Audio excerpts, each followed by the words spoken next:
ಮೆಹುಲ್ ಒಂದು ಅರಮನೆಯಲ್ಲಿ ಸಿಲುಕಿಕೊಂಡಿದ್ದನು. ಆ ಅರಮನೆಯು ಬಹಳ ಎತ್ತರದಲ್ಲಿತ್ತು. ಒಂದು ಮರವು ಕಿಟಕಿಗೆ ಸಂಪರ್ಕ ಹೊಂದಿತ್ತು. ಆದರೆ ಆ ಮರವು ತುಂಬ ದುರ್ಬಲವಾಗಿತ್ತು ಮತ್ತು ಮೆಹುಲ್ನ ತೂಕವನ್ನು ನಿರ್ವಹಿಸಲು ಸಾಧ್ಯವಾಗಲಿಲ್ಲ. ಅರಮನೆಯ ಒಳಗೆ ಮೆಹುಲ್ 4 ಬಾಗಿಲುಗಳನ್ನು ನೋಡಿದನು.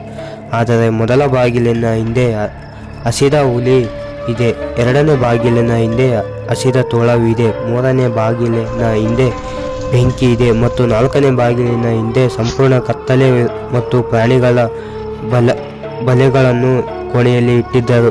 ಅದು ಮೆಹುಲ್ನ ಕಾಲನ್ನು ಕತ್ತರಿಸಬಹುದು. ಇಲ್ಲಿರುವ 4 ಬಾಗಿಲುಗಳಲ್ಲಿ ಮೆಹುಲ್ ಯಾವ ಬಾಗಿಲಿನಿಂದ ಹೋಗಬೇಕು? ನೀವು ಬುದ್ಧಿವಂತರಾಗಿದ್ದರೆ ಕಾಮೆಂಟ್ ಮಾಡಿ. ಆಪ್ಷನ್ 1, 2, 3, 4.